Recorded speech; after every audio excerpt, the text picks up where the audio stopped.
Hi everyone and welcome back to LL Sports TV. Hope you're all doing well. I am your host Laurie and I'm joined today on the show by my lovely niece Kenya in the building. How are you today, Kenya? I'm good, how are you? Not too bad, man, not too bad. Listen, without any further ado, let's get straight into it. Sunday, Arsenal beat rivals Chelsea 1-0 with a Mikel Mourinho goal to stay in second place. 12 points behind leaders Liverpool. So we got a win, we should be grateful for that. And, you know, Arsenal going to this international break now with a win behind themselves, which is good. They don't play again until Tuesday, the 1st of April.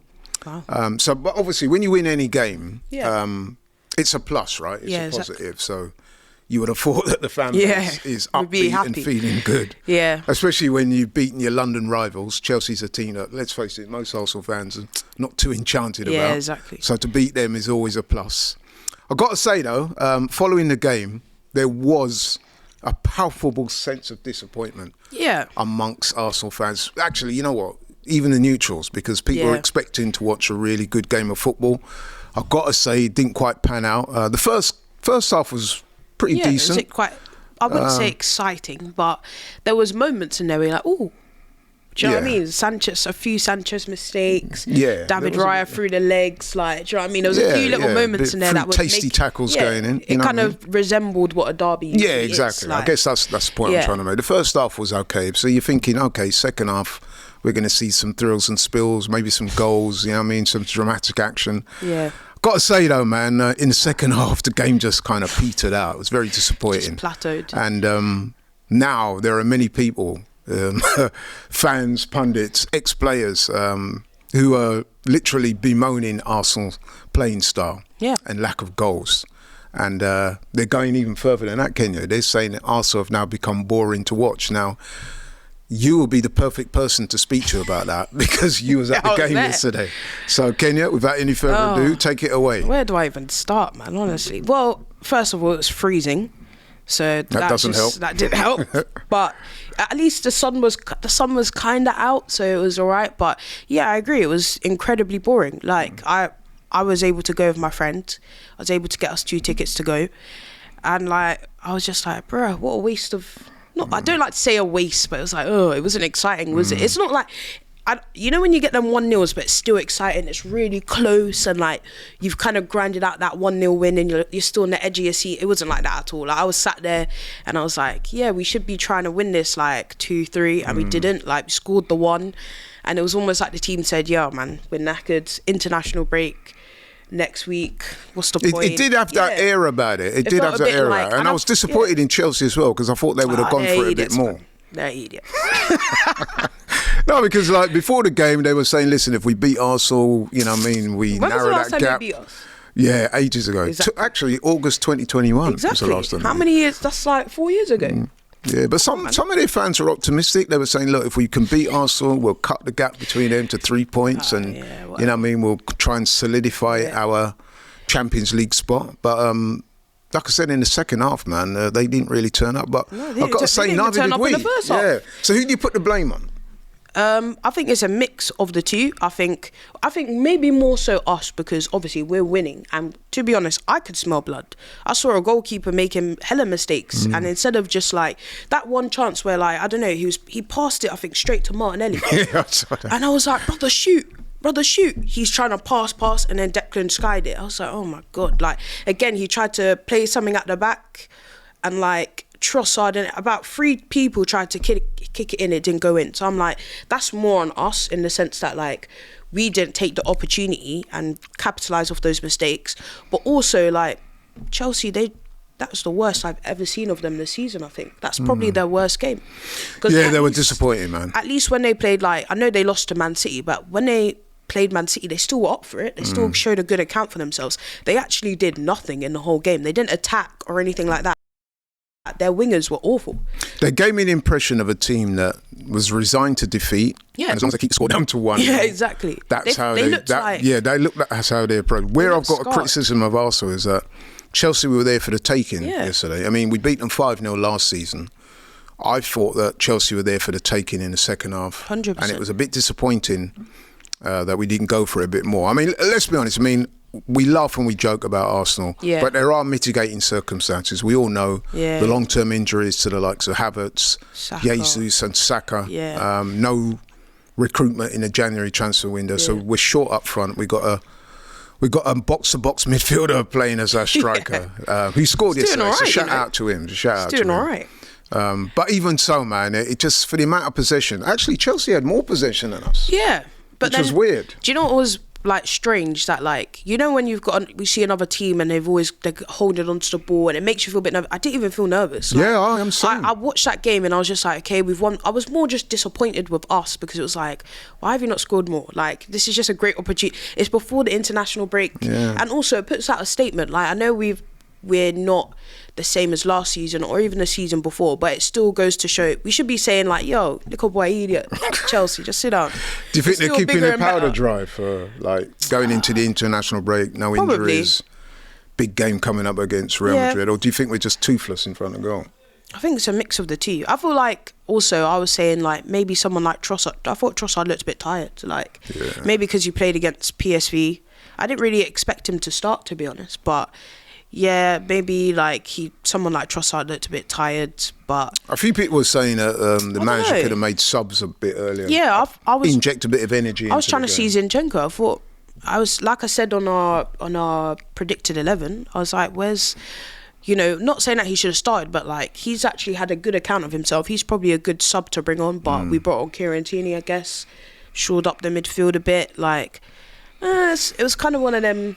Nothing games, but it was unfortunate. It still was boring. Like, I can't lie, man. That game will not feature in any Arsenal Chelsea box sets anytime soon, man. That was it was quite painful to watch at times. But why are we like this though? What I mean, okay, we've spoken about the mitigating circumstances with the strikers. I think. But do you think the style of play needs to be overhauled? What is it? I think our manager is obsessed with possession and obsessed with being so controlling to the point that it actually stifles our attack. So like someone like Martinelli is a perfect example.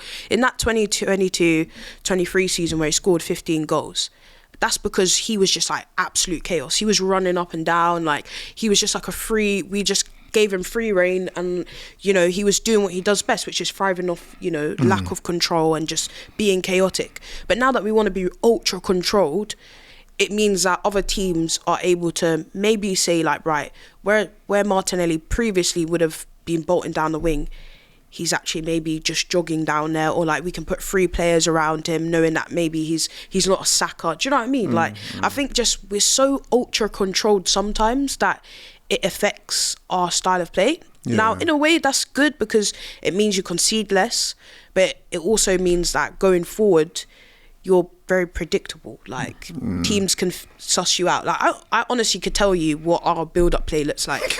Gabriel takes it, he passes it to Odegaard, then he passes back to Gabriel. Gabriel plays it out wide. Then the winger probably can't get around, and he plays it back into midfield. Like honestly, it's so predictable. So I think we're so ultra controlled that it stifles us at times. Yeah, I think everything you said there makes a lot of sense. And the stats kind of bear that out. I mean, if you look at the stats so far this season, we played 29 games, won 16, drawn 10, lost 3. Interestingly, though, if you look at the goals for and against, they tell you a revealing tale. So Arsenal, as we speak now, they've conceded 24 goals in the Premier League, which is actually the lowest in the Premier League, which is obviously very good. However, if you look at the goals scored, Arsenal have scored 53. Which is 4th. I mean, Liverpool have scored 69, which is considerably more than Arsenal. Man City have scored 55. Tottenham have scored 55. And we're level with Chelsea on 53 goals. Now, that's actually not bad for a team that it's not as bad as But what is interesting, when you consider though the possession stats, I think Arsenal, in the vast majority of their games, bar 2, I think, like I said, Chelsea actually registered more possession. But I honestly think Arsenal just said, have it. It was like, you're not going to do nothing. But if you look at the possession and the chances created for Arsenal, I think only Man City can rival that. And yet still, we're not scoring anywhere near as many goals as Man City. But I feel like even if you look at Man City, like Liverpool. It's just the tale of the two. Like I feel like Man City and Arsenal are very similar in the sense that, again, we're 2 teams that want to be very controlled, and we want to almost pressure teams and stuff like that, which is fine. But when it comes to like scoring, you know, like look at when Man City played Forest. They had all the ball, but they didn't score. Forest had one like crazy moment. They ran down the other end and they scored it. So I think it's a tale of, you know, just this I don't want to call it tiki-taka, because tiki-taka is even quite fast. Yeah. I think we're if just it's very, played right. Yeah, if it's played right, we're just very slow build up. Yeah. I think that is the answer, isn't it? Like, that is the key. So if you got possession and you're passing it around and the tempo is quick and the ball is quick, it's a lot more easier on the eye than if you've got possession and the build-up is slow and turgid and, like you said, predictable. Then everybody's just kind of sitting there waiting for something to happen. But if you're zipping it around and you're finding incisive passes, or you're playing through people, creating chances, shooting on goal, you know what I mean, getting behind people, wingers taking on the fullbacks, and obviously it looks a lot better. But yeah, at the moment, man, I mean, like you said, Kenya, it's very controlled. Yeah. And I kind of get that. I know the manager wants to control the game. But you do need that cutting edge. And at the moment, I mean, if you look at our last, against Chelsea, we scored 1 goal. Against Man United, 1 goal. Yeah. Against West Ham, no goals. Forest, 0 goals. 0 goals. You have to go back to when we played Leicester for the last time we scored 2 goals in a game. And that's Leicester City. I mean, even United smoked them yesterday. Yeah, exactly. You know what I mean? You know, them bums Rasmussen that scored. Do you know what I mean? I think that says it all. And I know, you know, people out there watching, they might say, yeah, but we put 7 past PSV. But, you know, I always say the Champions League is different, man. Like I always say, you're afforded more space in the Champions League. A lot of teams, they almost what's the word? Know your bluff or something? They call your bluff. So you can kind of, and even with PSV, they started off quite condensed. But luckily, that early Timber chance meant they had to kind of come out, because they know that they don't have a good record at the Emirates or in London in general. So, like, I feel like when people say, "Oh, Champions League is always different," and I feel like as well, there's some Champions League games where we struggled. Look at Shakhtar.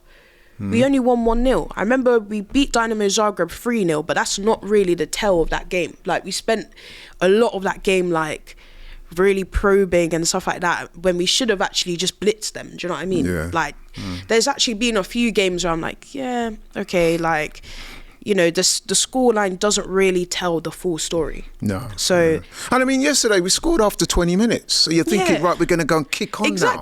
That's what was disappointing. Yeah. Is that we actually made a decent start. We looked sharp. We looked good earlier. Got the goals. A little bit fortunate, because I think, you know, Robert Sanchez had a bit of a bit of a shocker, as he tends to do these days. But yeah, so you got the goal. You're thinking, right, go now, kick on. Let's get a couple of goals. Send everybody away happy. Honestly, the only guy that seemed like he wanted to score was like Declan Rice and Mikel Merino. What does that say? Like, Mikel Merino had that shot. Sanchez was able to push it out, which if he hadn't saved that would have been another goal. And then Declan Rice, he had that long range shot. He's unlucky not to score that. But I'm like, yo, what about Odegaard? What about Martinelli? What about Trossard? It's almost like they get in front of goal and they're like scared. Like, why are you scared to shoot? It's your job. Yeah, exactly. You are actually the specialist in the shooting. You are the winger for a reason. You're the guy that's supposed to be shooting on site. I mean, I'm sure by now you've seen the Newcastle versus Liverpool game. Shout out to Newcastle. Well, big up the Geordies. And that man Isak. Now, there was a moment in that game when he scores their second goal. Yeah. Have a look at that play. The ball comes to him, and he straight away, he's decisive. He shoots. No first touch, no second touch. The ball comes to him. He actually takes it on the half volley, steers it in. Brilliant goal. And you know what, Kenya? Me and a couple of the guys were watching it downstairs in the studio yesterday.